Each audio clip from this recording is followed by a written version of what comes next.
দর্শক, এখনকার আলোচনায় আমরা মূলত দুটি গুরুত্বপূর্ণ বিষয় নিয়ে কথা বলবো।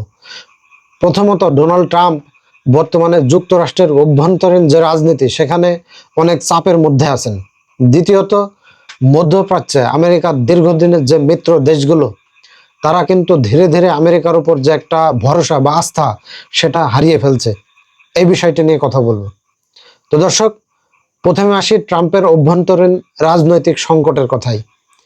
সম্প্রতি কংগ্রেসের যুদ্ধ সংক্রান্ত একটি গুরুত্বপূর্ণ ভোট অনুষ্ঠিত হয়। সেখানে ট্রাম্পের যে রিপাবলিকান পার্টি, এই রিপাবলিকান পার্টি একটা প্রত্যাশিত সমর্থন বা ভোটের ফলাফল পেতে তারা ব্যর্থ হয়। অনেক আইন প্রণেতা প্রকাশ্যে বলেছেন ইরানের বিরুদ্ধে যে যুদ্ধ ছিল সেটা সম্পূর্ণ ভুল সিদ্ধান্ত ছিল এবং এটি দ্রুত বন্ধ করা উচিত। বিষয়টি ট্রাম্প প্রশাসনের জন্য বড় ধরনের একটা রাজনৈতিক ধাক্কা হিসেবে অনেক বিশ্লেষক তারা দেখছেন। তো দর্শক, এর মধ্যে ট্রাম্প প্রশাসন নতুন করে বিপুল পরিমাণ অর্থ বরাদ্দ তারা চেয়েছে। এই বিপুল পরিমাণ অর্থ তারা এই ইরান যুদ্ধের পেছনে ব্যয় করবে।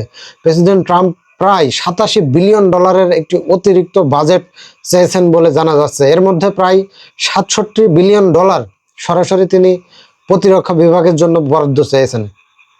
তো দর্শক, এই অর্থগুলোর মধ্যে বড় অংশই গোলা বারুদ কেনা, তারপর সামরিক অভিযান পরিচালনা করা এবং বিভিন্ন গোপন যে কর্মসূচি আছে সেইগুলোর পিছনে ব্যয় করবেন বলে এই ট্রাম্প এই অর্থগুলো চেয়েছেন। কিন্তু প্রশ্ন হচ্ছে, এত বিপুল ব্যয়ের বিনিময়ে যুক্তরাষ্ট্র কি অর্জন করতে পেরেছে? ট্রাম্প প্রশাসন ইরানের উপর সামরিক চাপ সৃষ্টি করেছে, বিপুল পরিমাণ অর্থ তারা ব্যয় করেছে, কিন্তু শেষ পর্যন্ত এমন কোনো দৃশ্যমান সাফল্য তারা কিন্তু এখনো দেখাতে পারেনি যা এই ব্যয়গুলোকে একটা যৌক্তিক ব্যয় বলে প্রমাণ করে। ইরানও প্রকাশ্যে এমন কোনো প্রতিশ্রুতি দেয়নি যে তারা ভবিষ্যতে ইরানের যে ব্যালিস্টিক ক্ষেপণাস্ত্র কর্মসূচি, পারমাণবিক যে সক্ষমতা সেগুলোকে থেকে ইরান যে সরে আসবে, এরকম কোনো প্রতিশ্রুতি কিন্তু ইরান দেয়নি। তো সেক্ষেত্রে তাহলে আমেরিকা কি অর্জন করলো ইরানের সাথে যুদ্ধ বাঁধিয়ে? তো দর্শক, অন্যদিকে মধ্যপ্রাচ্যের রাজনীতিতে একটি বড় পরিবর্তন লক্ষ্য করা যাচ্ছে। দীর্ঘদিন ধরে উপসাগরীয় যে দেশগুলো তারা তাদের নিরাপত্তার জন্য আমেরিকার উপর কিন্তু বিরাট আকারে নির্ভরশীল ছিল। সাম্প্রতিক যে ঘটনাগুলো এগুলো থেকে এই যে উপসাগরীয় দেশগুলো তারা আমেরিকার উপর বিশ্বাস হারিয়ে ফেলেছে। যুদ্ধের শুরুতে ওয়াশিংটন যে আশ্বাস দিয়েছিল যে এই মধ্যপ্রাচ্যের যে আকাশ এবং এই মধ্যপ্রাচ্যের স্থলভাগ এই সম্পূর্ণ নিরাপত্তার ব্যবস্থা কিন্তু আমেরিকা একটা তাদের দায়িত্বে নিয়েছিল, কিন্তু ইরানের ড্রোন এবং ক্ষেপণাস্ত্র কিন্তু অলরেডি এই আমেরিকার বিশ্বাস এবং মিডল ইস্টের দেশগুলোর বিশ্বাসকে ভেঙে টুকরো টুকরো করে ফেলেছে।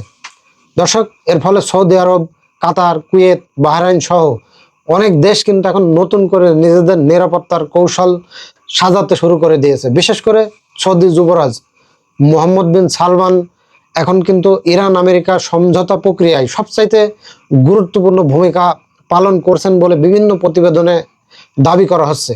বলা হচ্ছে ওয়াশিংটনের রাজনৈতিক পরিবর্তন এলেও ইরানের জন্য প্রতিশ্রুত অর্থনৈতিক সুবিধাগুলো নিশ্চিত করার ব্যাপারে সৌদি আরব এখন সবচাইতে বেশি সক্রিয় ভূমিকা পালন করছে। তো দর্শক, উপসাগরীয় এই রাষ্ট্রগুলোর দৃষ্টিতে এই যুদ্ধ পুরো অঞ্চলের যে একটা স্থিতিশীলতা এর জন্য বড় ধরনের হুমকি হয়ে দাঁড়িয়েছে।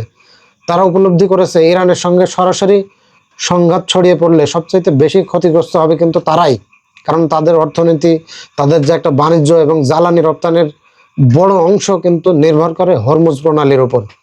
এই গুরুত্বপূর্ণ জলপথ, কোনো অস্থিরতা যদি এই গুরুত্বপূর্ণ জলপথে তৈরি হয় তাহলে কিন্তু এই মিডল ইস্টের দেশগুলোই তাদের যে একটা খাদ্য সরবরাহ, তাদের দেশের আমদানি রপ্তানি এবং তাদের সামগ্রিক অর্থনীতির উপর কিন্তু একটা মারাত্মক ক্ষতিকর প্রভাব ফেলবে। তো দর্শক, এই কারণেই আজ কাতার, কুয়েত, বাহরাইন, সৌদি আরব সহ অন্যান্য দেশগুলো তারা কোনো না কোনোভাবে এই যে তেহরানের সাথে যোগাযোগ করার চেষ্টা করছে। তারা মনে করছে একটি অপূর্ণ বা একটি দুর্বল চুক্তি বা একটা ভঙ্গুর চুক্তিও এই যুদ্ধের চাইতে অনেক ভালো। তো দর্শক, আপনারা কি মনে করেন? আমেরিকা কি খুব দ্রুতই মিডল ইস্টে তাদের যে একটা প্রভাব বা তাদের যে একটা ভরসার জায়গা ছিল এই জায়গাটাকে আমেরিকা হারিয়ে ফেলছে? আপনারা কি মনে করেন? আপনারা কমেন্টে জানাতে পারেন। তো সকলে ভালো থাকুন, দেখা হচ্ছে পরবর্তী কোনো ভিডিওতে।